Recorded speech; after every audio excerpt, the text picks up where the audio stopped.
আচ্ছা তপন ভাই, আপনার কি বাড়িতে পানি উঠছে? পানি উঠছে, ঘর ভাঙাচুরা। তো অসুবিধা নাই, আপনি হিন্দু হলেও আপনি মানুষ হিসাবে আমাদের ভাই, অতএব মানুষ হিসাবে আমরা হিন্দু মুসলমান মানবিক কাজে একে অন্যের উপকার করা, বিপদ আপদে পাশে দাঁড়ানোর ক্ষেত্রে আমরা হিন্দু মুসলমান কোনো ভাগ করব? কোনো ভাগ করব না, আমরা সবাই সবার জন্য দাঁড়াবো। আসুন্নাহ ফাউন্ডেশন ধর্ম বর্ণ দল মত সবকিছু নির্বিশেষে কাজ করে। তপন ভাই, আপনার জন্য আমরা চাউলের ব্যবস্থা করেছি। এর পাশাপাশি আমি সরি, আপনার বাড়িতে ক্ষতিগ্রস্ত হয়ে থাকলে আমাদের টিমের সদস্যরা ইনশাআল্লাহ ব্যবস্থা নেবে। মাহফুজ ভাই কোথায়?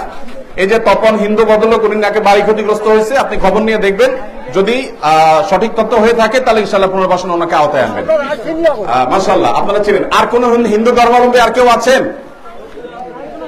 আচ্ছা ঠিক আছে, আপনি আপনার জায়গায় থাকেন। আপনার কি নাম? হ্যাঁ, এদিকে আসেন। হ্যাঁ, সরেশ, পরেশ, পরেশ। আপনার বাড়িতে পানি উঠছে? এখন ঘরের কি অবস্থা? ভাঙি চুরি গেছে।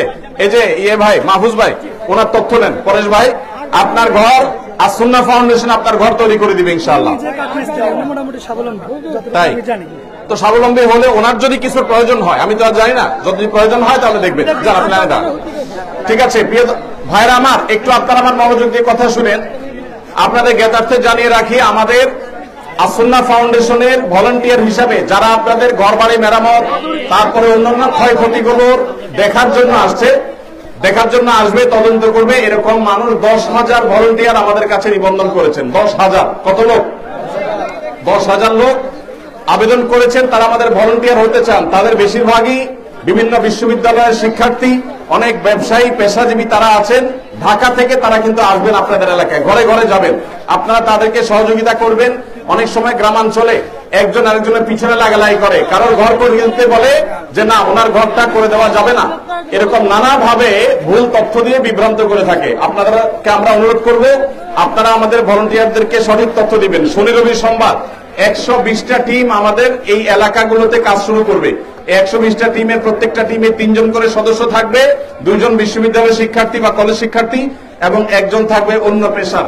তাদেরকে লটারি করে এমন ভাবে মিক্স আপ করে দেওয়া হবে যে কারোর সাথে কারো যোগাযোগ থাকবে না। তারা এলাকায় এসে আপনাদের তথ্য উপাত্তগুলো একটা একটা করে যাচাই করে নিয়ে যাবে। এরপর বিশেষ বিশেষ তথ্যগুলো আমরা আবার চেক করব। তারপরে ইনশাআল্লাহ ধাপে ধাপে আমরা আপনাদের স্বাবলম্বীকরণের যে প্রকল্প সেটা আমরা বাস্তবায়ন শুরু করব এবং আপনাদের ঘরবাড়ি যারা কৃষি কাজে করতে গিয়ে ক্ষতিগ্রস্ত হয়েছেন তাদের জন্য আমরা কাজ করব। আমাদের আসুন্নাহ ফাউন্ডেশন থেকে কুমিল্লা, লক্ষ্মীপুর, নোয়াখালী এবং ফেনী এই 4টি জেলায় 24টা উপজেলায় এ পর্যন্ত 24 ট্রাক চাল এসে